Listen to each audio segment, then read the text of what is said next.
Hello બાળકો, ધોરણ 3 પર્યાવરણ એમાં આપણે આજે 19મો પાઠ ભણવાનો છે. અત્યાર સુધી આપણે 18 પાઠ છે ભણી લીધા છે. એના વિડીયોઝ પણ તમને મારી ચેનલમાં મળી જશે. 19મો પાઠ જેનું નામ છે આપણા સાથી. છતના પંખામાંથી ટક અવાજ આવ્યો. બધાએ અવાજ સાંભળ્યો. કલ્યાણી નામની છોકરી હતી, એને બૂમ પાડી કે જુઓ જુઓ, એક પક્ષીને ઈજા થઈ છે. તો પીટરે તરત જ ઊભા થઈને પંખીને પકડી લીધું ને પંખી પીડાતું હતું. જો આ રહ્યું પંખી, પંખા સાથે ભટકાણું અને એને ઈજા થઈ એટલે છોકરાએ એને હાથમાં પકડી લીધું. નવજોત અને હરભજન ઝડપથી વાટકામાં પાણી લાવ્યા. પીટરે ખૂબ જ પ્રેમથી પંખી પર હાથ ફેરવ્યો. તેઓએ પંખીની ચાંચ આગળ વાટકો ધર્યો. પંખીએ થોડું પાણી પીધું. તે પાંખો હલાવતું હતું, એનો મતલબ કે તે જીવતું હતું, એને ઈજા થઈ હતી. નવજોતે બધાને પાછું ખસી જવા કહ્યું. બધાએ જોયું પંખી ઉડવાની મથામણ કરતું હતું, એને જલ્દી ઉડવું હતું, બી ગયું હતું ભટકાણું એટલે. અને થોડી જ વારમાં જોયું તો પંખી છે એ ઉડી ગયું. બીજા દિવસે શાળામાં બાળકોએ એક પંખીને વર્ગખંડમાં ઉડતું જોયું.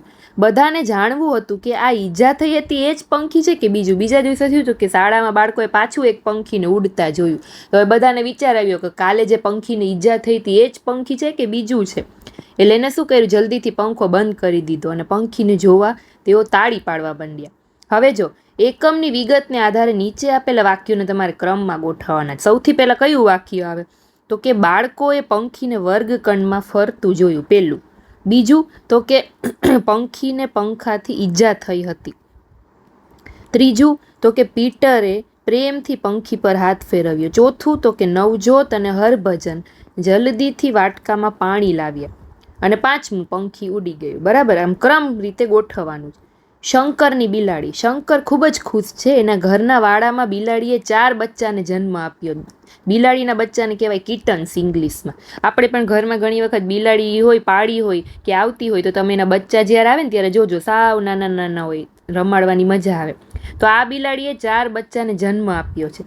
શંકર એના નવરાશના સમય એમની પાછળ પસાર કરવા લાગ્યો.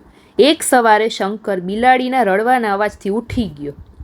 તે વાડા તરફ દોડ્યો. એણે જોયું કે બિલાડી રડતી રડતી 3 બચ્ચાને પંપાડતી હતી અને એક બચ્ચું ક્યાંક ખોવાઈ ગયું હતું. એટલે સ્વાભાવિક છે કે બિલાડી એટલે કે એની માં છે એ રોતી હતી. તો શંકર છે એ વાડાની બહાર ગયો. એની બહેન માલિની છે એ એક ચોથા બચ્ચાને રમાડતી હતી. શંકરે માલિનીને બોલાવી. માલિનીએ જોયું કે બિલાડી તો બિચારી બચ્ચાને ગોતતી ગોતતી રોવે છે. એ બચ્ચાને માલિની છે એટલે કે શંકરની બેન એને રમાડતી હતી. બિલાડીનો અવાજ કેવો હોય છે છોકરાઓ? મ્યાઉ મ્યાઉ એવો હોય છે ને. તમને કયા પ્રાણી ગમે છે અને પ્રાણી શું કામ ગમે છે એ તમારે લખવાનું. હવે જો મીનુની ગાય. મીનુને એક ગાય છે. જો આ ગાય છે. ગાયનું નામ છે ગંગા. મીનુ છે ગંગાને ચરાવવા રોજ ખેતરે લઈ જાય છે. એક દિવસ ઝડપથી આવતું સ્કૂટર ગંગા સાથે ભટકાણું. ગંગા એટલે ગાયનું નામ છે. હવે ગાયના પગમાં ઈજા થઈ, સ્કૂટર સાથે ભટકાણી. પગના ઘામાંથી ખૂબ જ લોહી નીકળતું હતું. પગનો ઘા હોય એને કહેવાય વાઉન્ડ. લોહીને ઇંગ્લિશમાં કહેવાય બ્લડ. હવે વિચારો કે મીનુના કુટુંબના લોકો હવે શું કરશે? પગમાંથી જો આર્યું લોહી નીકળે છે એવું પણ દેખાડ્યું છે. તો હવે એને તરત જ પશુની ડૉક્ટર પાસે લઈ જવી પડશે ગાયને. જુઓ અને લખો. ચંદુ ધોબી એના ગધેડાનું ખૂબ જ ધ્યાન રાખે છે. ગધેડો પણ એના ઘણા બધા કામ કરે છે. તો તમારે ચિત્ર જોવાનું ને ચંદુ એના ગધેડા માટે શું કરે છે લખવાનું. જો અહીંયા ગધેડાને નવડાવે છે. એટલે ગધેડાને શું કરાવે છે તો કે નવડાવે છે. પછી અહીંયા ગધેડાને ઘાસ ખવડાવે છે.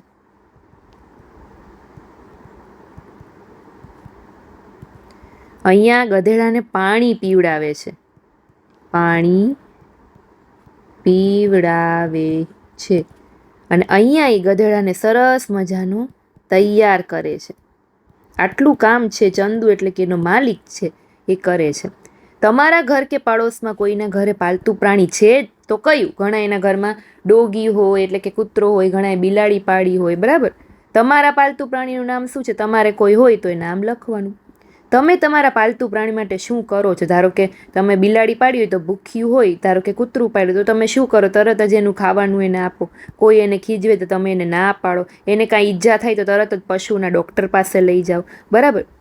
ઘણા લોકો પાલતુ પ્રાણી રાખે છે, એમનું ધ્યાન પણ રાખે છે. નીચે કોષ્ટકમાં આવા પ્રાણીઓના નામ આપ્યા છે. જો જેમ કે કૂતરો છે તો આપણે એને કેમ રાખીએ છીએ? શું કામ? તો કે કૂતરો છે એ આપણા ઘરની ચોકી કરે છે, એટલે આપણે એને પાળીએ છીએ. ઘરની ચોકી કરે છે. પછી દૂધ આપે છે કોણ? તો કે ગાય, એટલે આપણે એને પાળીએ છીએ. ગાડું ખેંચે છે કોણ? તો કે બળદ. બિલાડી શું કરે છે? તો કે આપણા ઘરમાં ધારો કે ઉંદરા ફરતા હોય તો ઉંદરને ખાઈ જાય છે, બરાબર? બિલાડી એમ કરે. મરઘી શું કરે છે? માછલી શું કરે છે? જેમ કે આપણે એને ખૂબ પસંદ કરીએ છીએ. કોણ? એ તમારે અહીંયા લખવાનું કે કોને આપણે બહુ પસંદ કરીએ છીએ. મધમાખી શું કરે છે? બરાબર, એ બધું એના વિશે લખવાનું. પછી પંખી પરબ, મોટા મોઢાવાળું માટીનું વાસણ લો. જો આવી રીતે માટીના વાસણને બાંધી દો. ચિત્રમાં બતાવ્યા મુજબ લટકાવો અને વાસણમાં થોડુંક પાણી ભરવાનું. અને એને વૃક્ષની એક ડાળી છે, જો અહીંયા લટકાડેલું છે, એની સાથે બાંધી દેવાનું. દરરોજ એમાં પાણી ભરવાનું. કયું પંખી પાણી પીવા આવે છે તમારે જોવાનું. જો અહીંયા અત્યારે ચકલી પાણી પીવે છે. આપણી જેમ પંખીઓને પણ જીવવા માટે પાણીની જરૂર છે. જેમ આપણને જરૂર છે એમ પંખીને, બધા પશુઓને, બધાને પાણીની જરૂર છે. વનસ્પતિને પણ પાણીની જરૂર છે. ઘણી બધી વસ્તુઓ માનવીઓ અને પ્રાણીઓ બંનેને જરૂરી છે. એવી 3 વસ્તુના નામ લખો. જેમ કે પાણી, હમણાં જ આપણે જોયું પાણી પ્રાણીને પણ ઉપયોગી છે, માનવીને પણ ઉપયોગી છે. પછી ખોરાક, જેટલો આપણને ઉપયોગી છે એટલો પ્રાણીને, પક્ષીઓને પણ ઉપયોગી છે. પછી બીજું શું? રહેઠાણ, જેટલું આપણને ઉપયોગી છે રહેવું, રહેઠાણ એટલે એવું પક્ષીને, પ્રાણીને પણ ઉપયોગી છે. હવે આપણે વિવિધ ખોરાક ખાઈએ છીએ, એવી જ રીતે પ્રાણી પણ વિવિધ ખોરાક ખાય છે ને?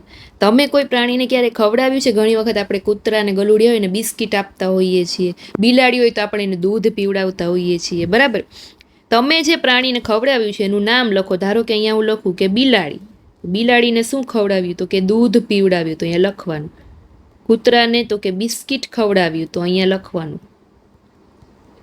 પછી ગાયને આપણે શું ખવડાવીએ છીએ? તો કે ગાયને આપણે રોટલી ખવડાવીએ છીએ, તો એ લખવાનું, બરાબર?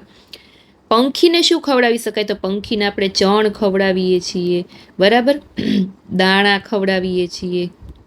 તમે કયા પંખીને ખવડાવ્યું એનું નામ લખવાનું. તમે ચકલીને ખવડાવ્યું હોય તો એનું નામ લખવાનું.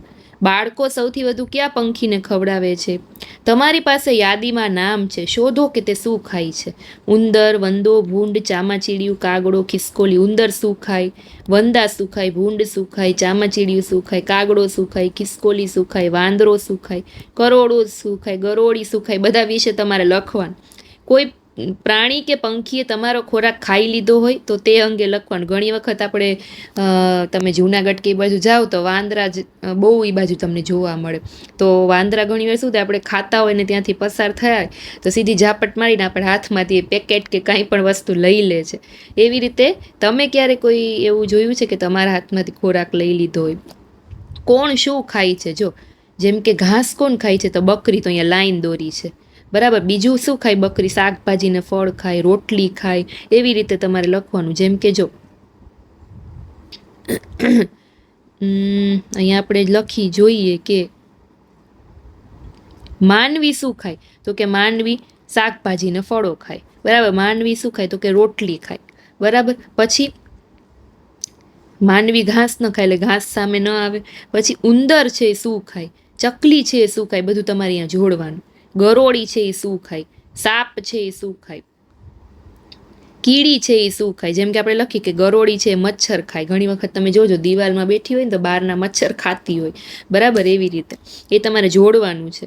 પ્રાણીના નામ લખો. તમે અડ્યા હોય એવા પ્રાણીના નામ લખવાના. જેમ કે ગાયને તમે ઘણીવાર અડી હોય, બિલાડીને અડી હોય, બરાબર? તમે અડ્યા નથી પણ અડી શકો છો એવા પ્રાણીના નામ લખવાના. તમે અડી શકવાના જ નથી કોઈ દી એ પ્રાણીને. સિંહને તમે અડવાની ટ્રાય કરો, કોઈ દી ના કરી શકો, બરાબર? આપણે ઘણા પ્રાણીઓની નજીક કરડવાના કે નુકસાન થવાના ડર પાસે જ આપણે નથી જતા. સિંહ બાજુમાં હોય તો તમે જાઓ એની પાસે, ન જાઓ. પણ બિલાડી હોય તો તમે એને રમાડવા જાઓ. ઘણા પ્રાણીઓને આપણે અડી શકીએ છીએ. તે આપણા ઘરમાં કે આપણી આસપાસ જ રહેતા હોય છે. એમાંના કેટલાક પ્રાણીઓ તો આપણી મદદ પણ કરે છે. જો રાણીનો બગીચો. નીચેના ચિત્ર વાંચો અને વર્ગમાં ચર્ચા કરો. માળી છે એ રાણીના બગીચામાંથી કેરી લાવ્યો. કેટલી સરસ કેરી છે, રાણી એમ કહે છે. રાણીજી, જો પંખીઓ ખાઈ ગયા ન હોત ને તો આના કરતાં પણ વધારે કેરી આવત. એમાં માળી બોલે છે. શું કહ્યું? તે પંખીઓ કેરી ખાઈ ગયા? તમે પંખીઓને બગીચામાં આવવા કેમ દીધા? રાણી ખૂબ ગુસ્સે થઈ જાય છે માળી ઉપર. તો માળી કહે છે કે મને માફ કરો, હવે હું એક પણ પંખીને આપણા બગીચામાં નહીં આવવા દઉં.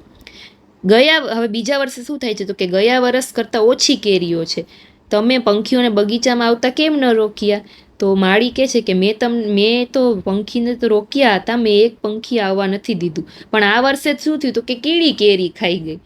જો ત્યાં પંખીઓ હોત તો તેઓ શું થાત તો કે કીડીને ખાઈ જાત, તો આપણને ઘણી બધી કેરીનું નુકસાન ન થાત. બરાબર સમજાણ?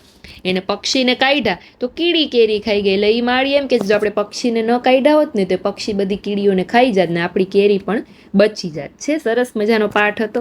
ફરી પાછા આપણે 20મા પાઠમાં મળીશું છોકરાઓ. ત્યાં સુધી બાય બાય.